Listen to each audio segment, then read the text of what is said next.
Friends, આજે હું તમારી સાથે શેર કરીશ ગુજરાતી સ્ટાઇલ તીખા પુડલાની રેસીપી. તો આ પુડલા સ્વાદમાં બહુ જ ટેસ્ટી લાગે છે, જેને આપણે ફક્ત એક વાટકી ઘઉંનો લોટ અને થોડા શાકભાજી સાથે ફક્ત 10 જ મિનિટમાં તૈયાર કરી દેશું. સાથે પુડલાના બેટરમાં આપણે એક એવો સ્પેશિયલ તડકો એડ કરશું જેનાથી તેનો સ્વાદ વધી જશે. અને પુડલાનું બેટર એવી રીતે તૈયાર કરશું કે ઘઉંનો લોટ હોવા છતાં પણ પુડલા એકદમ ક્રિસ્પી અને સ્વાદમાં બહુ જ ટેસ્ટી બનશે, જેને દહીંના તડકાવાળા રાયતા સાથે એકવાર ચોક્કસથી ટ્રાય કરવા જેવા છે. તો ચાલો રેસીપી શરૂ કરીએ. ગુજરાતી સ્ટાઇલ તીખા પુડલા બનાવવા માટે મેં અહીંયા ઘઉંનો લોટ લીધેલો છે. તો રેગ્યુલર રોટલી કરવા માટે જે લોટ વાપરતા હોય તે જ લીધેલો છે. માપ માટે ઘરમાં રહેલી કોઈ પણ એક વાટકી સેટ કરી લ્યો અને તે વાટકી પ્રમાણે મેં એક વાટકી જેટલો ઘઉંનો લોટ લીધેલો છે. સાથે મેં તે જ વાટકીના માપથી 1/4 કપ અને 4 મોટી ચમચી જેટલો રવો લીધેલો છે. અને મેં અહીંયા 2 મોટી ચમચી જેટલો ચણાનો લોટ લીધેલો છે.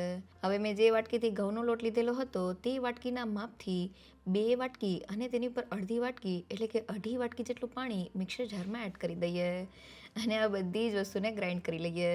તો બધી વસ્તુ ગ્રાઇન્ડ થઈને ફક્ત એક જ મિનિટમાં આપણું આ રીતનું ગાંઠા વગરનું સ્મૂથ બેટર તૈયાર થઈ ગયું છે.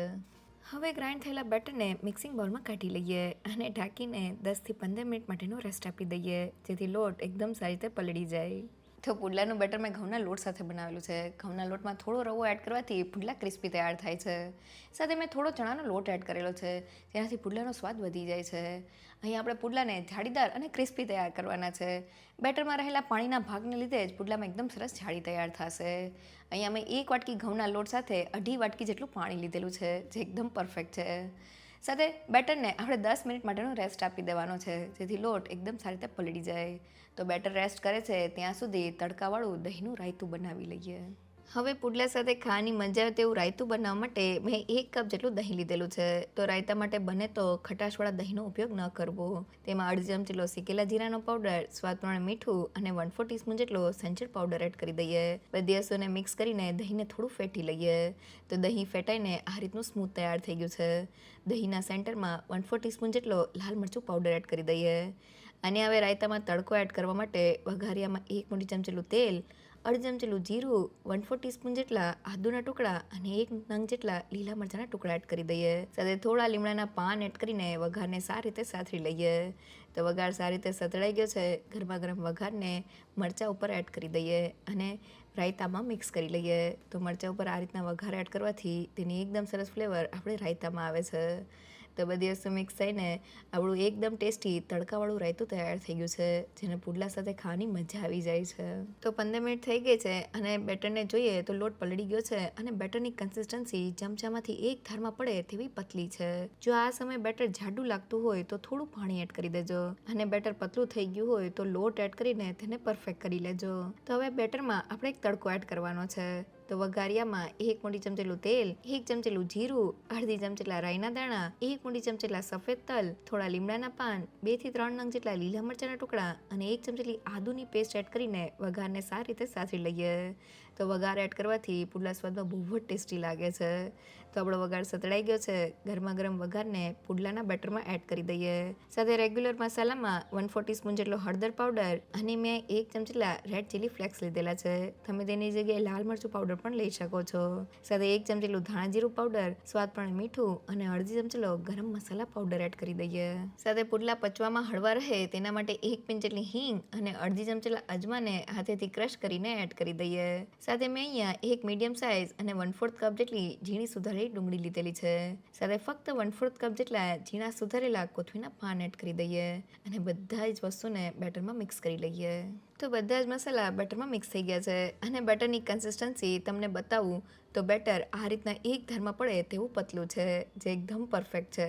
તો શાકભાજી એડ કર્યા પછી આપણે બેટરને જરા પણ રેસ્ટ નથી આપવાનું. ફટાફટ પુડલા બનાવવા માટે મેં તવાને ગરમ કરી લીધેલો છે. તેની ઉપર 1 મોટી ચમચી જેટલું તેલ એડ કરીને તેને સ્પ્રેડ કરી દઈએ. તો તેલમાંથી આ રીતના ધુમાડા નીકળવા લાગે એટલે આપણે પુડલાને પાથરવાનો છે. તો વાટકીની મદદથી બેટરને 1 મિનિટ માટે હલાવી લઈએ અને થોડું બેટર વાટકીમાં ભરી લઈએ. હવે ગરમ તવા ઉપર બેટરને બહારથી અંદરની બાજુ એડ કરતા જઈને પુડલાને પાથરી લઈએ. તો તવો ગરમ હોવાથી પુડલામાં એકદમ સરસ જાળી તૈયાર થઈ છે. હવે ગેસની ફ્લેમ મીડિયમ કરીને પુડલાને શેકી લઈએ. તો લગભગ 5 થી 7 મિનિટ જેવું થઈ ગયું છે અને પુડલો નીચેથી થોડો ક્રિસ્પી થઈ ગયો છે. તો હવે તવીથાની મદદથી પુડલાને તવાથી અલગ કરી લઈએ અને બીજી બાજુએ પલટાવી દઈએ. હવે ધીમા ગેસ પર પુડલાને નીચેની બાજુથી પણ ક્રિસ્પી કરી લઈએ. તો પુડલાને શેકાતા લગભગ 7 થી 8 મિનિટનો સમય થઈ ગયો છે અને તે બંને બાજુથી એકદમ સારી રીતે કૂક થઈને ક્રિસ્પી થઈ ગયો છે. ગરમા ગરમ પુડલાને પ્લેટમાં લઈ લઈએ.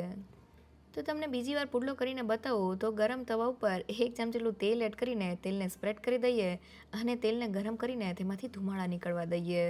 તેલ ગરમ થઈ જાય એટલે બેટરને હલાવીને વાટકીમાં ભરી લઈએ અને ગરમ તવા ઉપર બહારથી અંદરની બાજુ બેટરને એડ કરતા જઈને પુડલાને પાથરી લઈએ. ધીમા ગેસ પર પુડલાને ક્રિસ્પી કરી લઈએ.